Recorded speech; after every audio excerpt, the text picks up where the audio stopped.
isn't going away. The Washington Redskins decide to keep Robert Griffin III as their backup quarterback and did not release him on Saturday, even though Kirk Cousins was named Washington's starting quarterback earlier this week. Redskins owner Daniel Snyder and President Bruce Allen want to keep Griffin despite the financial risk associated with retaining the former Heisman Trophy winner. Now, Griffin, who has been sidelined since August 20th with a concussion, was scheduled to consult with an independent neurologist Friday. The Redskins still are awaiting word on the results of that exam. Kate, I thought they should have let him go. Right. Give the guy a break. Is RG3 being treated fairly? I love when the word fair is in something, and Will Kane and I are on an ESPN set together, because I feel like we have a fundamental difference on the value of fairness. Yeah, and how to assess fairness, right. and whether it should be like a human or a law. But in this RG3 case, it kind of splits the difference there, because it's like what's good for the Redskins and what's good for RG3. Yep. And this is why I'm confused, because it seems like what's good for the Redskins and RG3 should be the same thing.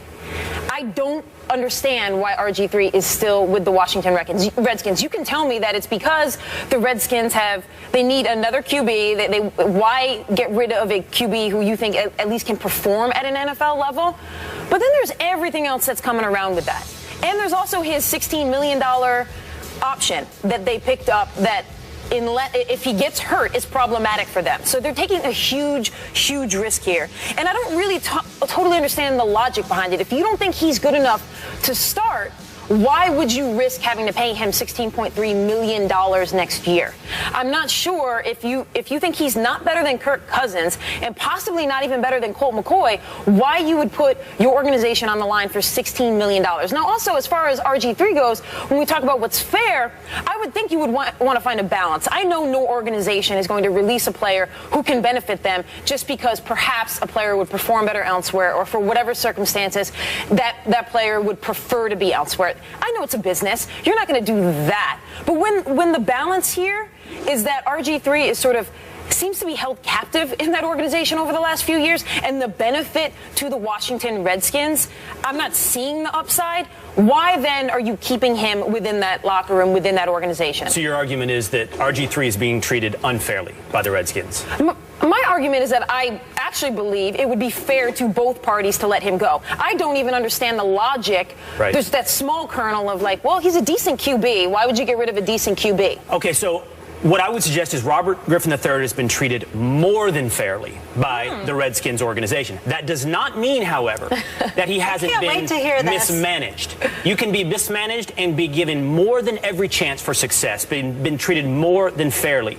I look at many quarterbacks in the NFL and I think, wow, what an unfortunate situation did they find themselves in? How unfair that David Carr had 4 offensive coordinators, a new offensive coordinator every year, and a horrendous offensive line, and he led the league in sacks year after year. David Carr was a massive talent that could have been great.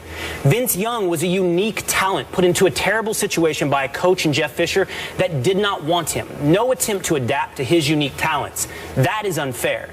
Robert Griffin III was tailored to, if Mike Shanahan is to be believed. When he was drafted, Mike Shanahan said this was a guy that came out of Baylor that couldn't read a route tree, that couldn't pre-read a snap to see what defensive coverages are.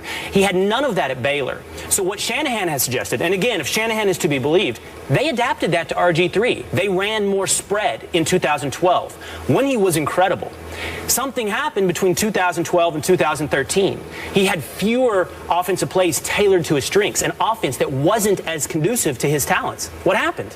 Well, according to Shanahan, RG3 happened. He went to Dan Snyder, and Dan Snyder and RG3 went to Shanahan and said, more drop-back passes, more traditional offense. He's getting hit too much. Make him a traditional talent.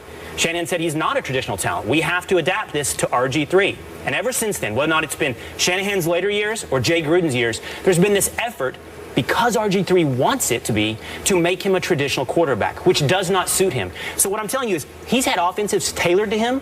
He's had offenses adjusted according to what he's wanted. He's had ownership back him up through those attempted adjustments. And now he's had ownership essentially guarantee he's going to get $6.5 million this year to be a backup quarterback. I have a hard time looking at any of that going, where's the unfairness? He was given every opportunity and it just didn't come through for him.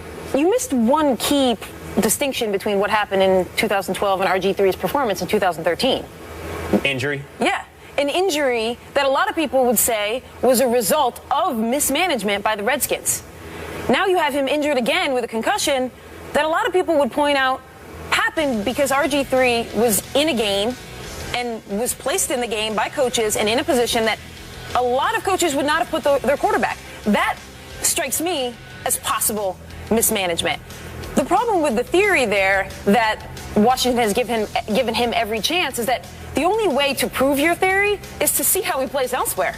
If he plays elsewhere and he can't succeed, well then, yeah, you're right. Washington was the place where they gave him every possible chance. They tailored the offense to him. And maybe he just isn't an NFL quarterback. But we actually can't prove that right unless we see how he plays in the NFL. And we're not getting to see that right now because he's stuck in Washington. Making $6.5 million. True, if it's about money. If the conversation's about money, well, then I don't feel bad for RG3. Let's take the money out of the conversation and actually talk about a guy trying to do his job, trying to prove himself, and actually not getting that chance. Yeah, I will say this. If, again, Shanahan is to be believed, it wasn't about the injury. Shanahan says it wasn't about the injury, but rather his ability to process the NFL game, to learn and adapt to NFL routes and plays. And he says RG3 simply didn't do that. I said he's been given more than a fair shake, and yet he's been mismanaged. The mismanagement is Dan Snyder undercutting coaches, undercutting mid-level management, and allowing RG3 to dictate changes in the offense. So he's been treated fairly, but that also means he's been mismanaged because that's not the way an organization should work. Well, Mike Shanahan was the guy who took all the heat for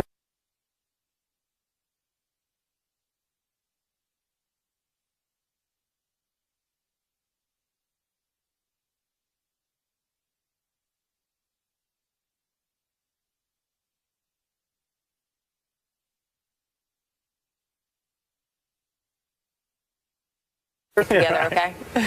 I don't know. This smelled a little bit to me like maybe they're not totally trusting in Kirk. That was just maybe a little bit of that. My 2 cents there. At least we know with Daniel Snyder, he's always had his back.